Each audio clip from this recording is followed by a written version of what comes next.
1장부터 신명기 1장부터 쭉 보면 이 말씀이 그냥 막 기록된 것이 아니라 체계적으로 매우 시간적으로나 계획적으로 기록이 되었다.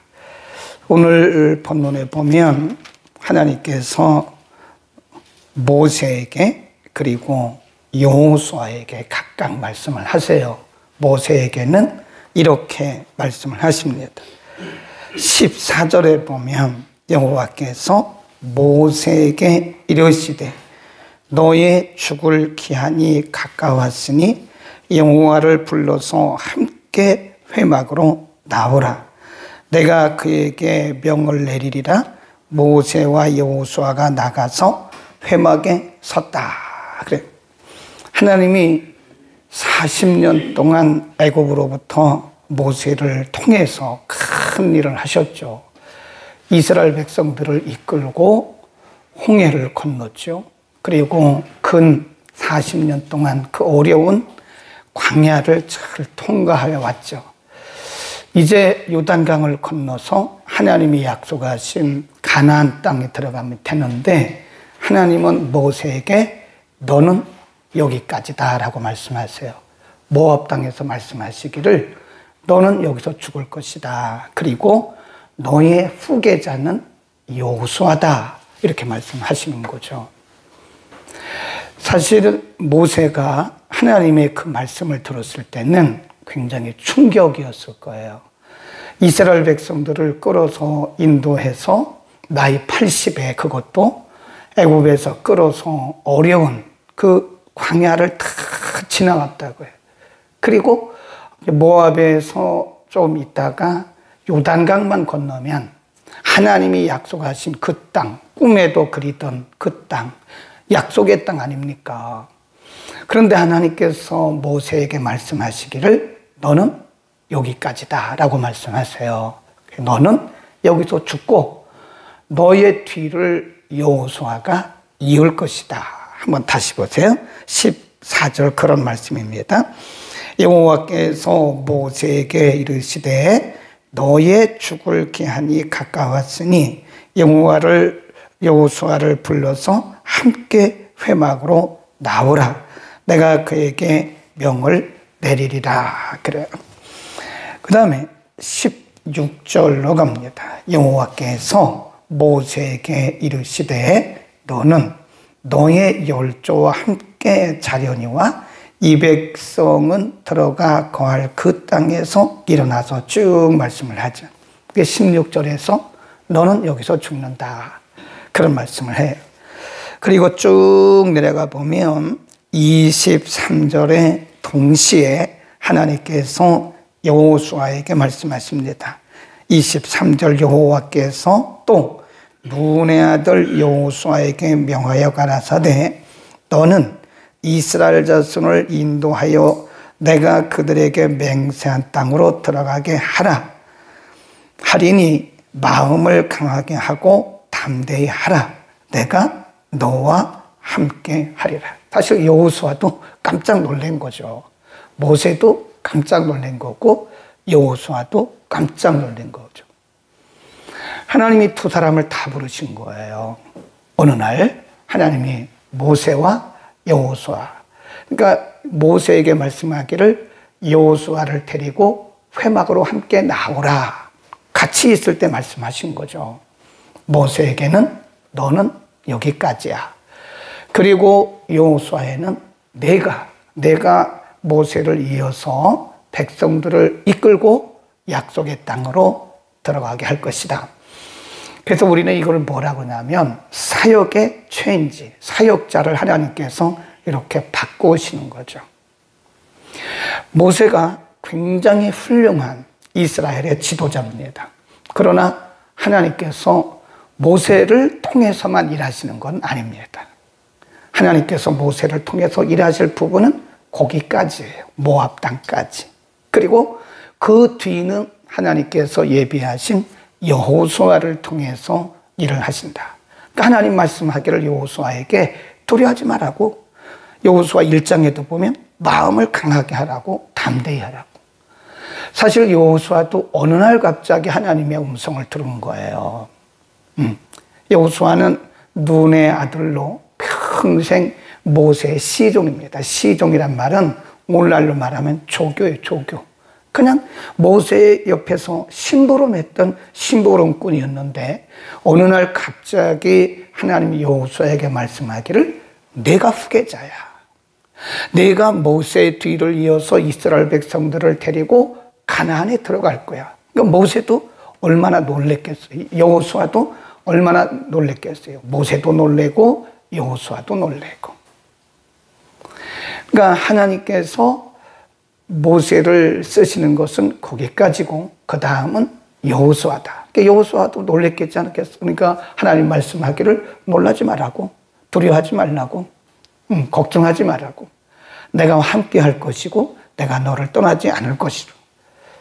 여호수아 1장에 보면 그런 말씀을 하세요. 그러니까 우리가 보면 하나님의 일을 하시는데 이 사람을 통해서만 일하는 건 아니에요. 이 사람을 쓰고 또 이 사람도 쓰시고 이 사람도 쓰시고 하나님이 다양한 사람들을 통해서 하나님의 역사를 이루시고 중요한 것은 기한이 정해져 있다는 거예요. 하나님께서 쓰시는 기한이 정해져 있어요. 그러니까 꼭 모세가 내가 이스라엘 백성들을 이끌고 가나안 땅에 들어가야 된다. 그렇게 고집할 필요는 없다는 거죠. 네. 내가 반드시 이 백성들을 애굽에서 이끌어내서 홍해를 건넜고 광야를 거쳐서 여기까지 왔기 때문에 내가 이스라엘 백성들을 데리고 가나안에 들어간다. 그렇게 고집할 필요는 없다는 거죠. 하나님 말씀하기를 너는 여기까지야. 그리고 여호수아에게는 내가 나머지는 해. 이렇게 말씀하는 거죠. 그래서 이거를 하나님께서 사람을 쓰시는데, 사역자를 쓰시는데 하나님의 그 정하신 기한이 있다. 그리고 때가 되면 하나님의 사람들을 바꾸신다 하는 것을 우리에게 말씀하고요. 그 다음에 하나님께서 그래서 이렇게 말씀을 하세요. 16절에 보면 여호와께서 모세에게 이르시되 너는 너의 열조와 함께 잘 것이고 죽을 것이고 이 백성은 들어가 거할 그 땅에서 일어나서 이방 신들을 음란히 쫓아 나를 버리며 내가 그들과 세운 언약을 어길 것이라. 그러면서 이 백성들은 여호수아가 데리고 가나안 땅에 들어가면 거기서 나를 잘 섬길 것이 아니라 그들은 나를 떠날 것이다. 나를 배반하고 나를 떠날 것이다.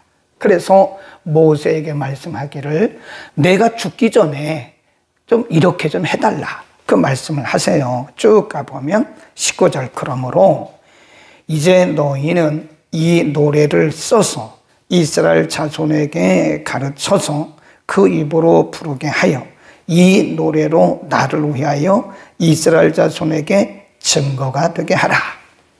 이 백성들은 하나님 말씀이에요. 이 백성들은 가나안에 들어가도 역시 나를 배반할 것이고 말씀에 불순종할 것이고 우상을 숭배할 것이다.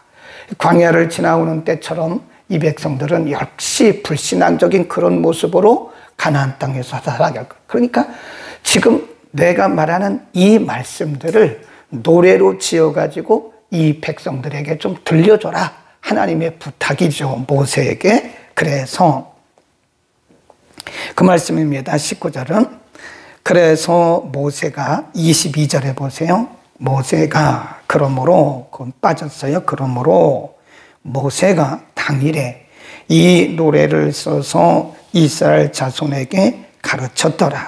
그래서 24절 모세가 이 율법의 말씀을 다 책에 써서 마친 후에 여호와의 언약궤를 메는 레위 사람에게 명하여 가로되 그러다가 쭉 내려갑니다.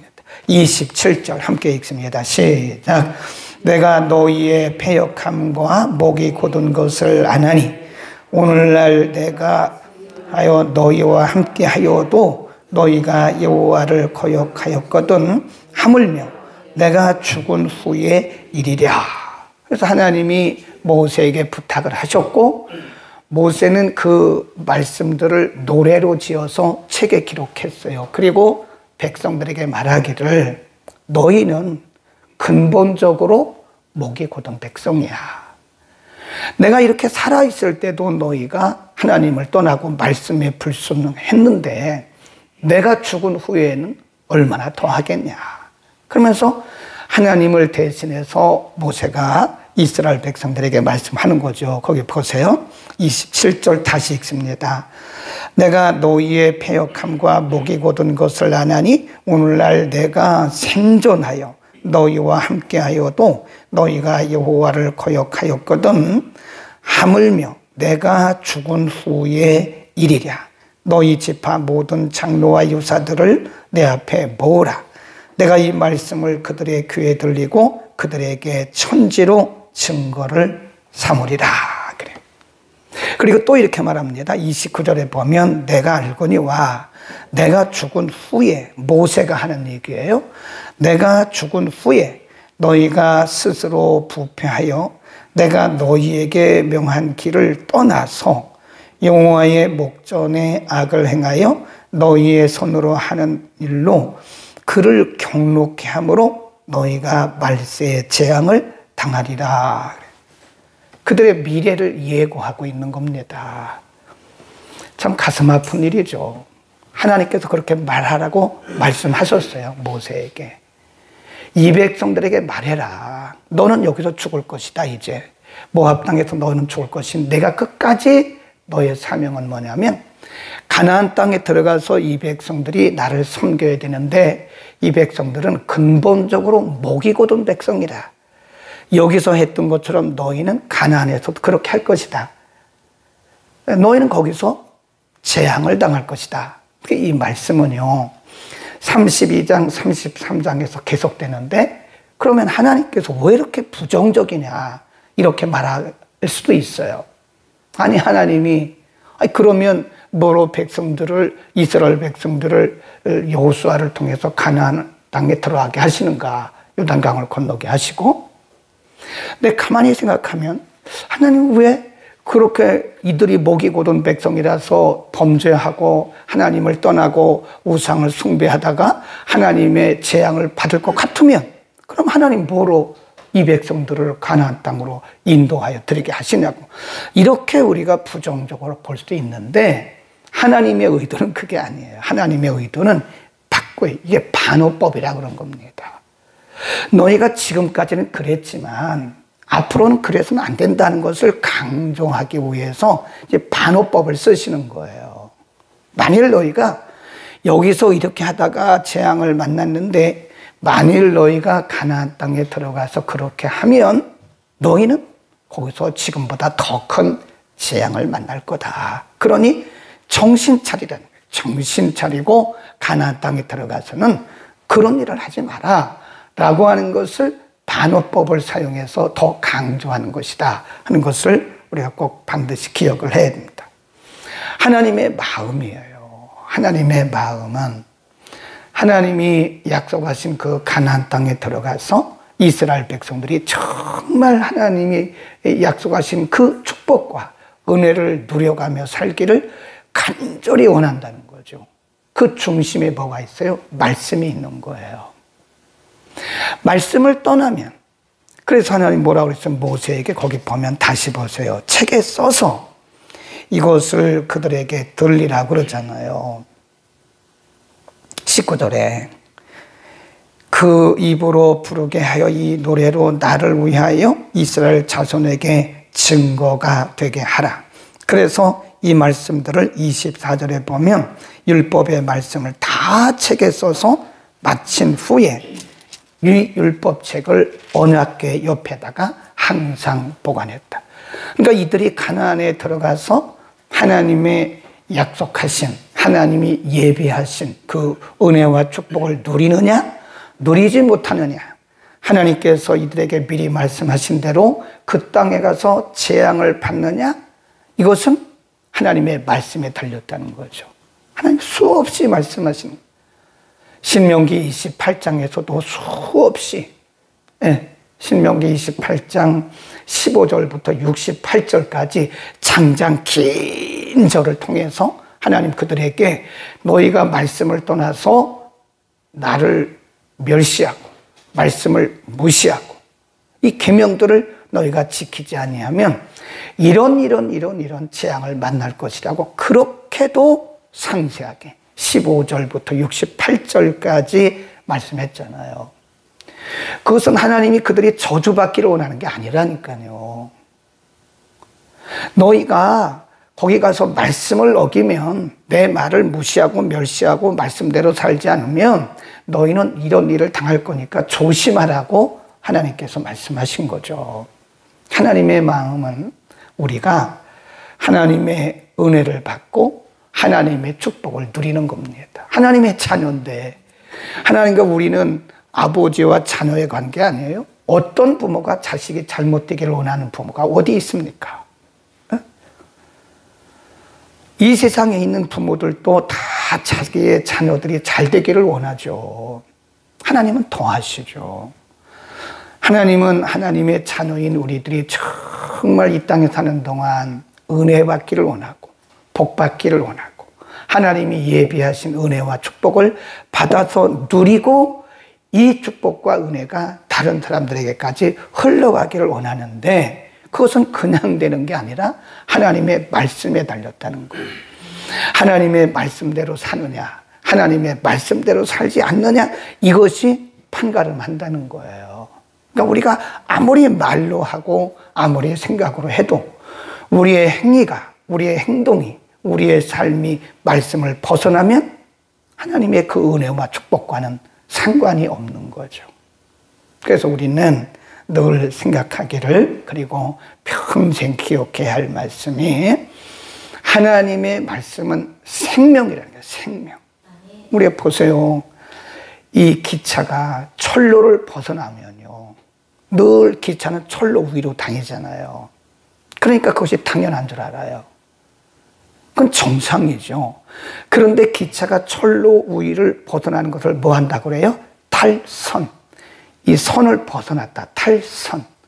하나님의 말씀을 벗어난 것은 기차가 철로를 벗어나는 탈선과 똑같은 거예요. 그럼 사고 나는 거예요. 하나님의 말씀이 생명이기 때문에 이 땅에 그 누구도 하나님의 말씀대로 살지 않으면 그것은 탈선이기 때문에 거기 큰 사고가 나는 겁니다. 그래서 우리는 우리의 생명이 다할 때까지 말씀이 생명이다, 하나님의 말씀이 생명이라는 사실을 우리는 반드시 기억해야 됩니다. 우리가 잘 가다가 기차가 처음부터 사고 납니까? 잘 가다가 어느 시점에서 벗어나는 거 아닙니까? 그러니까 우리가 생명이 다하는 그 순간까지, 우리의 생명이 끝나는 그 순간까지 하나님의 말씀을 붙들고 가야 됩니다. 네, 기차가 그 목적지까지 다다라야 그게 성공한 겁니다. 네, 부산에서 서울 오는데 중간에서 탈선해버려요. 다 와가지고 용산쯤에서 탈선해. 그럼 사고 난 거예요. 우리가 평생을 예수 믿다가 마지막에 가서 말씀을 떠나면 부산서 잘 왔다가 용산에서 탈선하는 거 똑같은 거예요. 그 사고 난 거죠. 아무리 서울 다 왔어도 중간쯤 아니면 거의 다 왔어도 그 점에서 탈선하면 그 사고 난 거죠. 그러니까 우리는 어떤 경우에도 말씀을 생명으로 여겨야 되고, 우리가 항상 긴장을 해야 돼요. 내가 40년 동안 예수 믿었는데 그게 중요한 게 아니라니까요. 어떤 분들은 40년 동안 예수 믿다가 마지막에 탈선해버리는 분도 있어요. 마지막에 가서 말씀을 떠나는 분도 있다니까요. 그래서 우리는 말씀은 생명이라는 것을 항상 염두하고 긴장해야 돼요. 혹시라도 우리가 방심하다가 말씀을 떠나는 일이 없어요. 이제 그 얘기 하는 거예요, 지금. 모세를 통해서 내가 이렇게 살아있을 때도 너희가 말씀을 떠나고 하나님을 불순종했는데 내가 죽은 후에는 얼마나 더 하겠냐. 정신 차려라. 그 얘기입니다. 우리도 정신 차리고 끝까지 잘합시다. 기도하겠습니다. 걸어가신 아버지, 오늘 하나님께서 모세에게 말씀하시고 여호수아에게 말씀하심을 통해서 하나님께서 각 사람마다 정하신 사역의 기한이 있고 하나님의 사역의 내용도 다른 것을 우리에게 가르쳐 주셨습니다.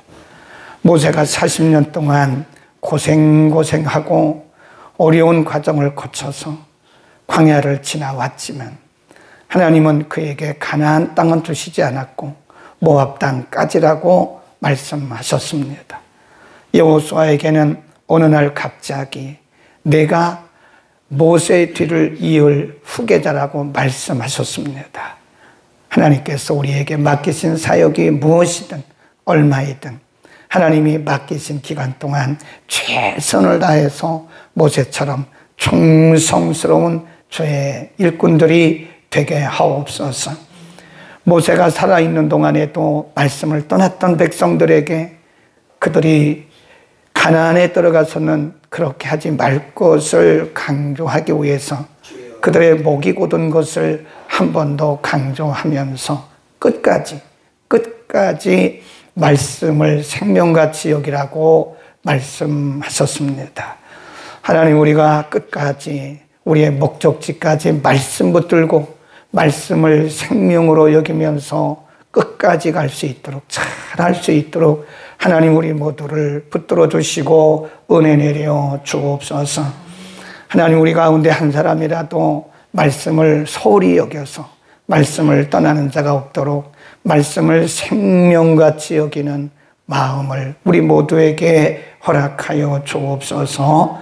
오늘도 예배하는 모든 지구촌의 교회들마다 하나님의 말씀을 전달하는 주의 종들마다 하나님 은혜를 허락하시고 오늘도 이전에서 드리는 유치보 예배부터 밤 예배까지 하나님 성령으로 감동하시고 임재하여 주옵소서. 예수 그리스도의 이름으로 기도드립니다. 아멘.